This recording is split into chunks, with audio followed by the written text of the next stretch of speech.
नमस्कार दोस्तों, OCN network में आपका स्वागत है। मैं हूं ओमकार चौधरी।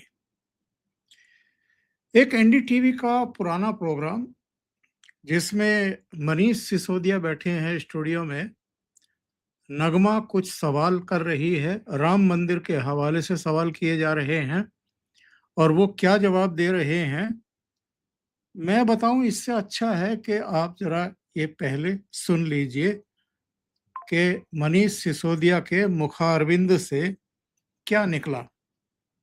राम मंदिर एक बड़ा मुद्दा है, चुनाव के पहले बन जाएगा, बनेगा, या क्या स्टैंड है आपका उस पर? मेरा स्टैंड है कि राम मंदिर और मस्जिद दोनों वालों से पूछ लो, और अगर दोनों की सहमति हो तो वहां एक अच्छी यूनिवर्सिटी बनवा दो।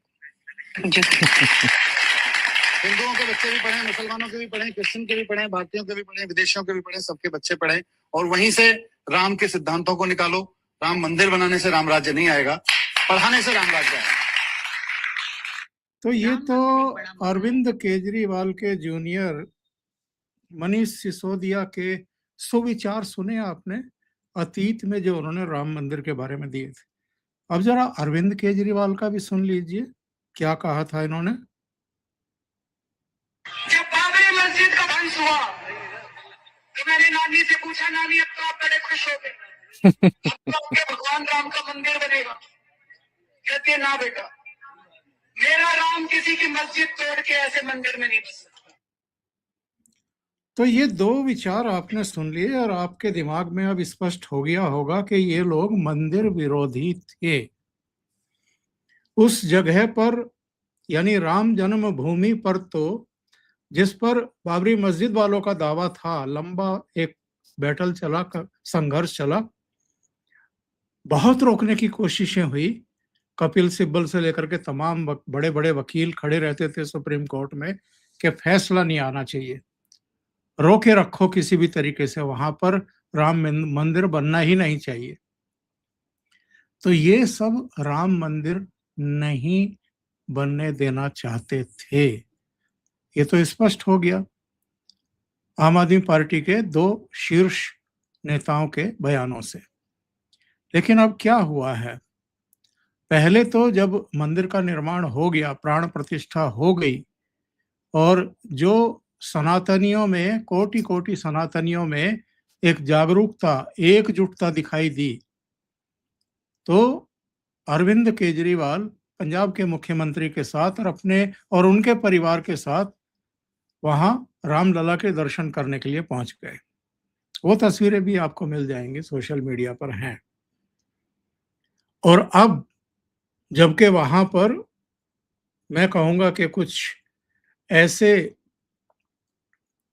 असामाजिक तत्व जिनका शायद राम के प्रति इतनी आस्था नहीं थी, वो वहां कर्मचारी के तौर पर ही काम करते रहे, और जब मौका मिला तो जैसे आजकल हमें समाज में सरकारी गैर सरकारी दफ्तरों में भ्रष्टाचार करते हुए बाकी लोग मिलते हैं, वैसे ही उन्होंने वहां भी भगवान राम के मंदिर में भी जो दान आ रहा था उसमें चोरी करने की कोशिश की।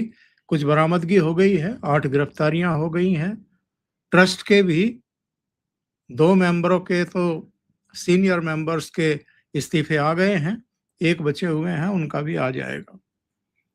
लेकिन अरविंद केजरीवाल अचानक सक्रिय हुए।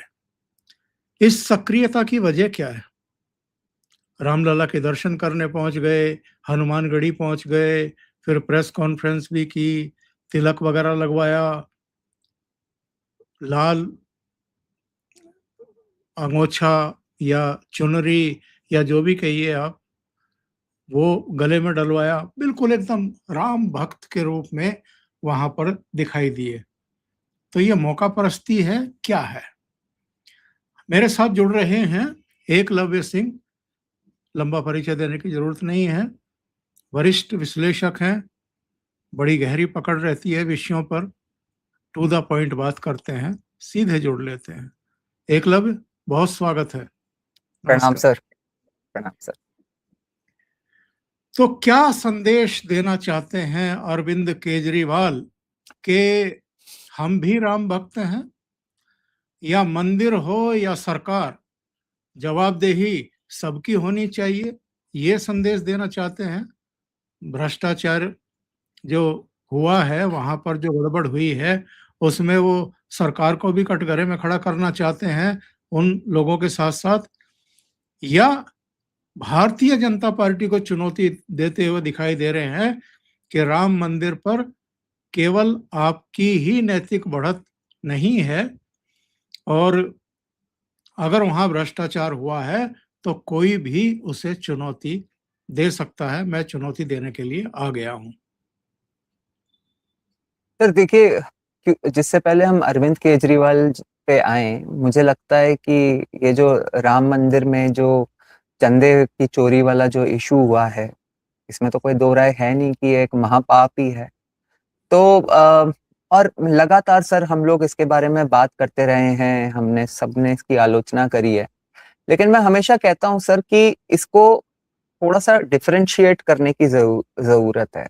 मुझे लगता है कि यदि अगर किसी एक व्यक्ति या कुछ व्यक्तियों द्वारा अगर कुछ गलत हुआ तो उससे जो पूरा संगठन है या कोई पार्टी है या कोई सरकार है या जो उसका नेतृत्व है, उसके लिए जनता की एक इंसिडेंट से धारणा नहीं बदल सकती। खास करके तब जब योगी और मोदी जैसा नेतृत्व हो और हमें जल्द एक्शन होता हुआ और धरातल पे क्रियान्वित होता हुआ दिखे। दूसरी बात सर, मुझे ये लगता है कि भाई ये तो हमारा अधिकार है, हमारी भी आस्था का अपमान हुआ है, तो वहां पे उसके विरुद्ध हम आवाज उठाएंगे, हम सब कुछ बोलेंगे, लेकिन इसका मतलब ये थोड़ी है सर कि धर्म को छोड़ के अधर्मियों की तरफ चल देंगे। तो एक बात है सर कि आपने अभी अरविंद केजरीवाल का एक बयान तो दिखाया, एक बयान और बताऊं सर मैं इनका, इनकी नानी जी पे आने से पहले। ये सर इन्होंने कहा, एक बार इनसे ऐसे ही पूछा गया कि आप तो बीच में आपकी नानी जी ये कहती थी और आप इस तरह की बातें करते थे, फिर आप अब अचानक से वापस राम मंदिर जा रहे हो, तो क्या बात है? तो सर आप देखिए कि मतलब ये जनता को कितना मतलब बुद्धू समझते हैं या अपने आप को कितना बुद्धिमान समझते हैं कि इन्होंने कहा कि भाई जब मैं छोटा था तो जो बड़ों ने सिखाया तो मैं एक धार्मिक प्रवृत्ति का बच्चा बन गया। उसके बाद जब मैं पढ़ा तो मैं आईआईटी गया, तो आईआईटी में मेरा साइंटिफिक टेम्परामेंट डेवलप हो गया, तो मैं नास्तिक हो गया, और उसके बाद जैसे जैसे मुझे जीवन का अनुभव हुआ तो अब मैं वापस से धार्मिक हो गया। तो मतलब ये इस तरह की बातें कर रहे हैं सर। और मुझे तो ये समझ में नहीं आता सर कि मतलब मैंने भी साइंस पढ़ी है सर, मतलब मुझे लगता है कि सनातन धर्म की तो सबसे बड़ी खूबी ही यही है कि जो साइंस का व्यक्ति होगा उसको अगर कोई धर्म, अगर उसको सारे धर्म उठा के दे दिए जाएं चुनने के लिए, तो सबसे करीब वह सनातन धर्म के ही साइंस को पाएगा। और प्रभु श्री राम के जो हमारी हमेशा बात होती है सर, इस मंदिर की भी जो बात होती है, वो तो हमारे सिविलाइजेशन और साइंटिफिक एवोल्यूशन की ही एक बहुत बड़ा विषय है। यदि आपको मतलब नानी जी को अगर एतराज था, पहली बात तो मैं मानता हूं सर कि जो नानी जी जो इनकी अब हैं या नहीं रही ये तो मुझे नहीं पता, लेकिन उस जनरेशन के जो लोग हैं जिन्होंने इस संघर्ष को अपनी आंखों से देखा है और एक तरह से सर जिया भी है, तो पहली बात तो मैं श्योर ही नहीं हूं कि इनकी नानी जी ने ऐसा कहा होगा। मुझे ऐसा लगता है कि इनने अपनी नानी जी का नाम लेके शायद इस तरह की बात कर दी हो।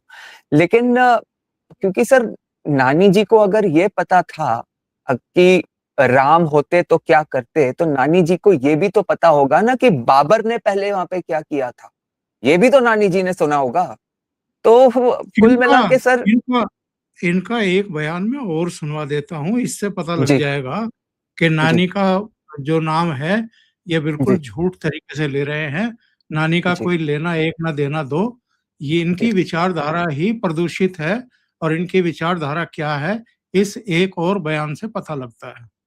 जी सुन लेते हैं। था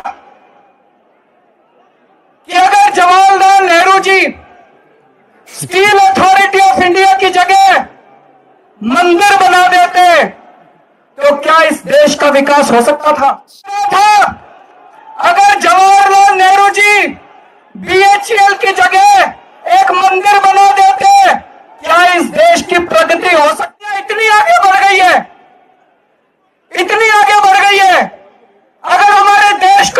तरक्की करनी है तो ये मंदिर मस्जिद बनाने से नहीं होगी, ये स्टैचू बनाने से नहीं होगी। मंदिर और मस्जिद के भुलावे में रह गए ये देश 15वीं सदी के अंदर पहुंच जाएगा। इनके चक्कर में मत पड़ना। अगर ये मंदिर और मस्जिद बनाते रह गए तो आपका बेटा इंजीनियर नहीं बनेगा, उसको पुजारी बनाना पड़ेगा किसी मंदिर में बिठाने। और ये हनुमान मंदिर के भी चक्कर काटते हुए दिखाई दिए जब दिल्ली विधानसभा का चुनाव आया, उससे पहले भी, और अब अयोध्या पहुंच गए हैं। मैं आगे बढ़ता हूं। एकलव्य, ये अयोध्या का चक्कर इसलिए तो लगाना शुरू नहीं किया है क्योंकि अभी ताजा ताजा ममता बनर्जी का बहुत बुरा हश्र होते हुए देखा है। पूरी विपक्षी पार्टियों के पेट का पानी ढीला हुआ पड़ा है क्योंकि इनको पता है कि 2024 के लोकसभा चुनाव के बाद कोटि कोटि सनातनी एकजुट हो गया है, इकट्ठा हो गया है, और उसने ये फैसला कर लिया है कि ना अब इनके जात पात के गेम में आना है, बातों में आना है, ना ये जो डराते हैं कि आरक्षण छीन लिया जाएगा, संविधान बदल दिया जाएगा। एक बार धोखा खा लिया 2024 में पूर्ण बहुमत ना दे करके, और जो एक वीडियो आपने जारी किया था मोदी जी की आंखें जो सूनापन उसमें, और उसके बाद जो फिर लोगों ने एक तरीके से ये व्रत लिया, संकल्प लिया कि नहीं मोदी जी अब आपको कमजोर नहीं होने देंगे। तो हरियाणा में तीसरी बार सरकार, महाराष्ट्र में फिर से देवेंद्र फडणवीस मुख्यमंत्री एब्सोल्यूट मेजोरिटी के साथ, प्रचंड बहुमत के साथ। दिल्ली में इनको जो कह रहे थे कि Nehru ji steel authority of India की जगह मंदिर बनवा देते या फला की जगह मंदिर बनवा देते, तो इनको उखाड़ फेंका दिल्ली में बीजेपी की सरकार और अच्छे खासे बहुमत से। बिहार में फिर से सरकार। अब बंगाल में ममता बनर्जी को जो जय श्री राम का नारा लगाते ही गाड़ी रुकवा करके लोगों को डांटने लगती थी। तो ये लोग देख रहे हैं कि अगर किसी का एक को श्रेय जा रहा है भगवान प्रभु राम का मंदिर बनवाने का और वहां अच्छी व्यवस्थाएं कराने का, महाकुंभ सफलतापूर्वक कराने का, जिसमें करीब 65 करोड़ लोगों ने देश विदेश से आकर के डुबकी लगवाई, तो उसका पूरा श्रेय बीजेपी को जा रहा है, योगी सरकार को जा रहा है, और ऊपर मोदी जी को मिल रहा है। तो अब ये भी अपना गेम चेंज कर रहे हैं, पोस्चरिंग चेंज कर रहे हैं, क्योंकि अगर ये उसी पाले में खड़े रहे जिसमें अब तक दिख रहे थे, तो आगे पंजाब में भी और फिर जब भी दिल्ली में चुनाव होंगे या कहीं दूसरे राज्यों में इनको लड़ने का शौक चल रहा हुआ है, वहां भी इनकी वही हालत होगी जो ममता बनर्जी की हुई है। देखिए सर, मैं समझता हूँ कि इसके दो एस्पेक्ट्स हैं। पहली बात तो यह है सर कि एक वो जो मोदी जी के वीडियो और 2024 की जो आप बात कर रहे थे, मैंने उस दिन जब इसके बारे में लिखा था सर, वीडियो तो मैंने रिसेंटली बनाया था, लेकिन जो उस दिन जब मैंने इसके बारे में लिखा था, एक वो फोटो का उनका स्क्रीनशॉट लेके, तो मुझे कुछ लोग कह रहे थे कि भाई तुम राजनीतिक विश्लेषक हो कि बॉलीवुड के कोई ड्रामा राइटर हो। तो मुझे ऐसा लगता है सर कि ये जो इमोशंस होते हैं, इनकी जो पॉलिटिक्स में जो वैल्यू होती है, मुझे लगता है कि ये भी एक बहुत साइंटिफिक अंडरस्टैंडिंग होती है सर। ये एक साइंस में ही एक कॉन्सेप्ट है सर, इमोशनल ईक्यू का। आईक्यू से ज्यादा बड़ी होती है ईक्यू, इमोशनल इंटेलिजेंस जिसे कहा जाता है सर। तो मुझे ऐसा लगता है सर कि एक मोदी जी की, ये तो भाई हम लोग हमेशा पूरे दुनिया में तुलना होती रहती है कि उन्होंने इंफ्रास्ट्रक्चर वाइज भारत के लिए कितना काम करा है, गरीबों के लिए कितनी स्कीम्स लाई हैं, वो कितने सफल राजनीतिज्ञ और प्रधानमंत्री हैं। परंतु मैं ऐसा व्यक्तिगत तौर पे मानता हूं सर कि एक जो उनकी सबसे बड़ी ताकत है वो ये है, और जिसके लिए और ये चीज उनसे कभी कोई नहीं छीन सकता, और उनका एक मतलब स्वर्ण अक्षरों में इसके लिए इतिहास में उनका नाम दर्ज हो गया सर, कि उन्होंने हमारे सिविलाइजेशन को, सोते हुए सिविलाइजेशन को वापस जगाया है। और ये क्यों एक बहुत अहम बात होती है सर, क्योंकि जो सिविलाइजेशन या जिस देश के लोग अपने कल्चर, अपनी संस्कृति, अपनी सिविलाइजेशन की वैल्यू समझ के उसमें प्राइड नहीं ले सकते, जब खुद के ऊपर विश्वास नहीं होता, आत्मविश्वास नहीं होता, तो जब वो लोग आगे नहीं बढ़ सकते कॉन्फिडेंस में, तो उन लोगों से बना हुआ देश भी कभी आगे नहीं बढ़ सकता। तो मैं ऐसा मानता हूं सर कि चाहे हम लोग स्वयं हो, चाहे हमारी जो कम्युनिटी, भारतीय कम्युनिटी चाहे विदेश में रहती है, उन लोगों को सर जो एक मतलब स्वाभिमान का जो उनको अनुभूति हुई है, तो ये एक बहुत बड़ी ताकत है सर। और ये जो दूसरे सर ये अरविंद केजरीवाल टाइप के जो लोग हैं, ये इन चीजों को कभी समझ ही नहीं सकते। इन्होंने धरातल की जिंदगी को, जीवन को कभी जिया नहीं है, उसका अनुभव नहीं किया है, और इसलिए वो इस तरह की बातों को शायद मतलब या तो समझ नहीं सके या समझने में बहुत लेट हो गए। और इसी से मैं आ जाता हूं सर दूसरे एस्पेक्ट पे। दूसरा जो एस्पेक्ट है सर, जिसकी अभी आप एक तरह से उस पर इशारा भी कर रहे थे सर, मुझे लगता है कि इस देश में अब ये कम्युनिस्ट, लेफ्टिस्ट और इस तरह के एजेंडा की जो राजनीति है वो एकदम मिनिमल हो गई है सर, खत्म हो चुकी है सर। इस देश के लोग, एक बहुसंख्यक लोग इस देश के एक राइट विंग पॉलिटिक्स की तरफ निकल चुके हैं सर। अब तो सर मतलब कुछ लोगों की, एक बीजेपी की आलोचना क्या होती है कि भाई आप और क्यों नहीं कर रहे, आप मतलब और कुछ चीजों पे स्ट्रिक्ट क्यों नहीं हो जाते।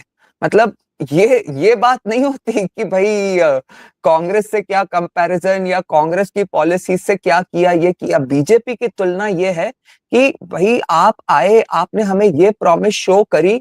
आप देखिए सर हम किस तरह की बातें करते हैं कि भाई मंदिर जो हैं, हमारे हिंदुओं के जो मंदिर हैं, इनको सरकार के नियंत्रण से मुक्त करो, इन्हें हम खुद चलाएंगे, हमें वो क्षमता है कि हम ये कर सकें। तो उसी तरह से सर कई लॉज के लिए जिस तरह से मतलब अब सरकार पे एक तरह से प्रेशर, और ये मोदी जी की सर, मैं मतलब ऐसा नहीं है कि मोदी जी को ये सब पता नहीं है, मतलब मोदी जी घाट घाट के पिए हुए व्यक्ति हैं।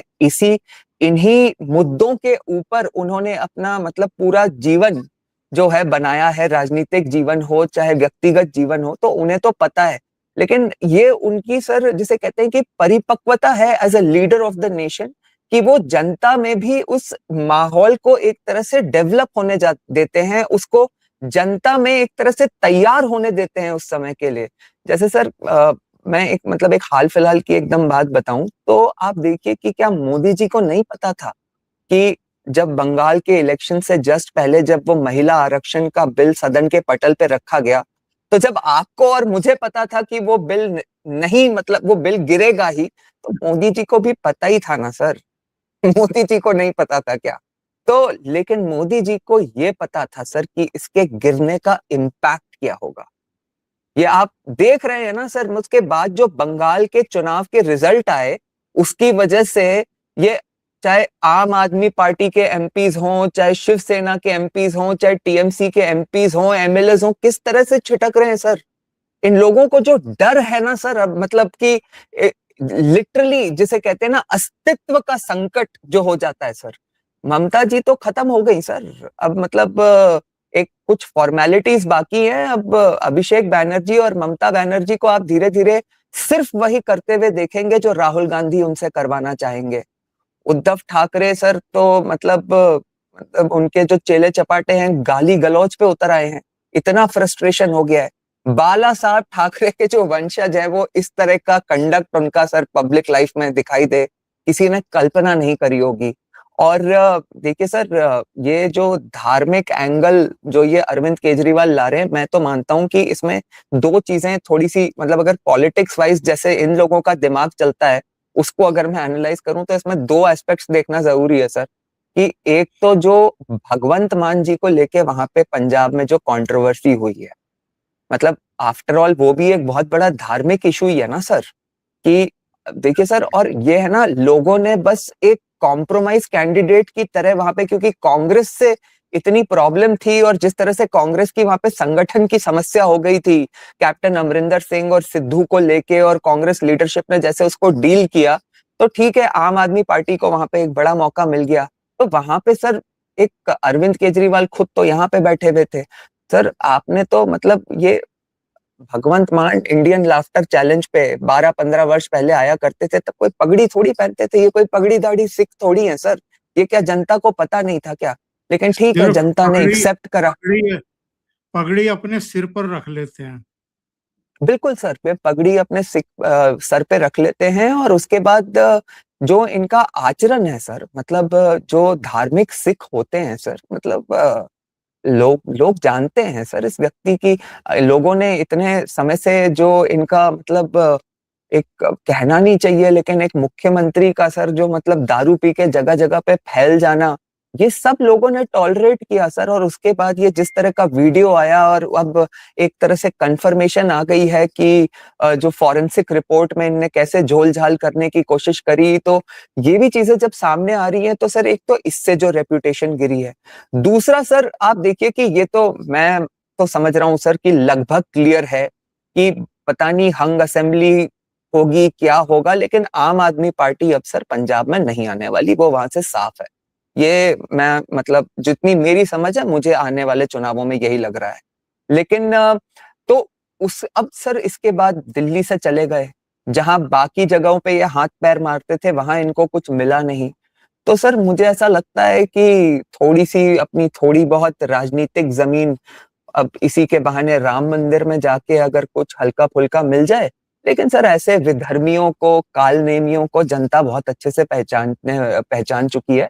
और अरविंद केजरीवाल सर मुझे नहीं लगता कि 1 वर्ष से ज़्यादा भारत की राजनीति में अब लास्ट करने वाले हैं। देखिए, अगर इस मामले पर पर्दा डालने की कोशिश होती, जो इस पाप कर्म में शामिल हैं, उनको बचाने की कोशिश होती, तो बनता है कि भई आप जाइए वहाँ पर हल्ला-गुल्ला करिए, प्रेस से बात करिए, सवाल खड़े करिए। जब एसआईटी का गठन भी हो गया, 8 गिरफ्तारी भी हो गई और सर्वोच्च पद पर बैठे हुए लोगों के इस्तीफे भी हो गए और ऊपर से योगी आदित्यनाथ के बहुत सख्त बयान अभी भी आ रहे हैं। 4-5 दिन पहले जब अयोध्या गए थे तब भी आए थे कि किसी को बख्शा नहीं जाएगा, जो जहाँ ऊँची पोजीशन पर बैठा होगा, उसे भी नहीं बख्शा जाएगा। और कल उन्होंने फिर लगभग यही बात कही जो मैं बता रहा हूँ। भारत के सनातन धर्म की आस्था की अयोध्या हम सब की आस्था की प्रतीक है। भारत के सनातन धर्म की आस्था की प्रतीक है। अयोध्या पर आक्षेप मत करो। आपने देखा होगा एसआईटी की रिपोर्ट आई, तुरंत कार्रवाई प्रारंभ हो गई और मैं आश्वस्त करता हूं, जो मैंने कहा था, दूध का दूध और पानी का पानी हम करके रखेंगे। जन आस्था के साथ खिलवाड़ स्वीकार्य नहीं। सनातन आस्था के साथ जो भी खिलवाड़ करेगा उसका भुक्तभोगी होगा। किसी को छूट नहीं दी जा सकती। ये तो योगी आदित्यनाथ ने एक्शन के बारे में, अब तक की कार्रवाई के बारे में कहा, लेकिन वो किसी का बकाया थोड़ा रखते हैं, ब्याज समेत चुकता करते हैं हाथों हाथ। कल केजरीवाल पर भी बहुत जबरदस्त अटैक किया है। मैं वो वीडियो अपने दर्शकों को सुनवा देता हूं और फिर आखिर में एक आपकी भी टिप्पणी उस पर चाहूंगा। जी, मिल गया मुझे ये वीडियो। एक सज्जन वहां आए हैं आज और मैं उनसे भी कहना चाहूंगा कि दिल्ली की जनता ने उन्हें 15 वर्ष तक अवसर दिया, लेकिन दिल्ली को उन्होंने बर्बादी के सिवाय कुछ नहीं दिया, भ्रष्टाचार के सिवाय कुछ नहीं दिया। आज मैं उनसे पूछना चाहूंगा, अयोध्या कोई डबल इंजन सरकार ने 9 वर्ष में जो सजाया है, जो संवारा है, देखिए इस मॉडल को और फिर अपने कारनामों पर पश्चाताप करो कि अगर यही न्याय जो अयोध्या के साथ डबल इंजन की बीजेपी की सरकार ने किया है, अगर यही न्याय आम आदमी पार्टी दिल्ली के साथ करती, दिल्ली भी ऐसी ही चमकती जैसे आज अयोध्या धाम चमक रहा है। चारों ओर में 4 लेन की कनेक्टिविटी, इंटरनेशनल एयरपोर्ट, अयोध्या धाम में आप जाएंगे, यात्री विश्रामालय जो बने हैं वे निषाद राज के नाम पर, क्योंकि भगवान राम जब वन में जा रहे थे सबसे पहला विश्राम उन्होंने किया था निषाद राज के यहां किया था। वन में गए थे 14 वर्ष के वनवास के उस कालखंड के दौरान भगवान राम ने माता सबरी के बेर खाए थे, इसलिए रसोई अयोध्या धाम में बन रही है माता सबरी के नाम पर। भगवान राम के साथ संवाद, हम सबको जोड़ने का काम अगर सबसे पहले किसी ने किया है, त्रिकालदर्शी ऋषि महर्षि वाल्मीकि ने किया है, तो अयोध्या का इंटरनेशनल एयरपोर्ट महर्षि वाल्मीकि के नाम पर। एकलव्य जब शिलान्यास हुआ और जब प्राण प्रतिष्ठा हुई, इस बीच 73 दौरे लखनऊ से अयोध्या के योगी आदित्यनाथ ने किए। अरविंद केजरीवाल कितनी बार गए थे, या अखिलेश यादव कितनी बार गए थे, या जब प्राण प्रतिष्ठा हो गई 22 जनवरी 2024 को, उसके बाद से कितने दौरे लगे हैं इन लोगों के? किसी एक इंडी अलायंस के नेता का वहां का दौरा लगा हो, उन्होंने रामलला के दर्शन किए हों? और मुझे तो हैरानगी है, जो व्यक्ति एज चीफ मिनिस्टर पद पर रहते हुए 5.5 महीने तक तिहाड़ में रहा हो, और वो भी शराब घोटाले के आरोप में, वो अयोध्या जाकर के भ्रष्टाचार की बात कर रहा है, घोटाले की बात कर रहा है। इनमें इतना साहस आता कहां से है? ठीक है सर, इससे बेटर है कि मैं आपको एक छोटा सा किस्से के साथ खत्म करता हूँ सर बात को। सर, मोदी जी 2007 में जब गुजरात का चुनाव लड़ रहे थे, तो उनको अटल जी और अडवाणी जी ने बुलाया। मोदी जी ने क्या किया था सर कि वहां पे जो बिजली की चोरी हुआ करती थी गुजरात में, जिसमें कि किसान वर्ग के भी लोग इन्वॉल्व होते थे और मतलब काफी लोग होते थे सर, तो उसके लिए मोदी जी ने कई चालान पेश कर रखे थे मोदी जी की सरकार ने। तो अटल जी और अडवाणी जी ने मोदी जी को बुला के बोला कि भाई ऐसा है कि अभी चुनाव है, अभी इन चालानों को माफ कर दो, फिर इलेक्शन का तो ठीक ही लग रहा है मामला, वापस आपकी सरकार बन जाएगी, फिर देख लेना आपको क्या करना है। तो मोदी जी ने कहा कि साहब आप मुझसे बड़े हैं, आदरणीय हैं, तो समझ भी मुझसे ज्यादा ही रखते होंगे, लेकिन मेरी एक बात है सर कि अगर ऐसा करना है तो मुझे मुख्यमंत्री के पद से रिलीव कर दें, और मैं मुख्यमंत्री नहीं बन पाऊंगा आगे, क्योंकि मैंने अपनी गुजरात की जनता से एक प्रॉमिस करी थी कि मैं उनको 24 घंटे बिजली पानी प्रोवाइड करूंगा, और अगर ये कॉम्प्रोमाइज मैंने कर लिया तो वो मैं कर नहीं पाऊंगा, तो मेरा कोई अधिकार नहीं है कि मैं इस कुर्सी पे बैठूं। ये 2007 के मोदी जी हैं सर। यही व्यक्तित्व आज सर योगी आदित्यनाथ जी में दिखाई देता है जनता को। कोई कल्पना भी नहीं कर सकता सर कि प्रभु श्री राम हो, चाहे कोई प्रशासनिक मुद्दा हो, उस पे योगी जी किसी भी तरह का किसी के लिए भी कोई कॉम्प्रोमाइज करेंगे, और यही फर्क है इन सब अधर्मियों में और योगी जी में सर। तो सर ये बात तो सही है कि हाँ, एक बार ऐसी घटना हुई है तो हम सबको ठेस पहुंची है, लेकिन साथ ही में हमें संपूर्ण विश्वास है कि ये जो मोदी और योगी की जोड़ी है, इस इशू को सेटल करेंगे, और ये यहाँ पे बाकी लोग आके जो कभी कहते थे कि हॉस्पिटल बनना चाहिए, तो एक पार्टी के हैं जो आज तक उनके परिवार का कोई यहाँ पे आया ही नहीं, तो ये लोग सर अपनी राजनीतिक जमीन ढूंढते रह जाएंगे। मेरा अनुमान तो ये है सर कि हमें शायद आने वाले यूपी के चुनावों में शायद 2017 के आसपास के आंकड़े दिखने वाले हैं। बहुत बहुत धन्यवाद आपका एकलव्य, और सभी दर्शकों का भी। एक अनुरोध है आखिर में, अगर आपको ये चर्चा अच्छी लगी हो तो लाइक का बटन दबा दें, वीडियो को शेयर करें, चैनल को सब्सक्राइब कर लें, और यदि आप मेरे दोनों चैनलों के वीडियो के लिंक, इसके अलावा इंस्टाग्राम, फेसबुक और ट्विटर यानी एक्स पर जो मेरे कमेंट होते हैं, उनको एक ही जगह देखना और पढ़ना चाहते हैं तो व्हाट्सएप चैनल बना दिया है, नीचे उसका लिंक है इस वीडियो के, वहां जाकर के आप हमारा व्हाट्सएप चैनल फॉलो कर सकते हैं। बहुत बहुत धन्यवाद। नमस्कार। प्रणाम।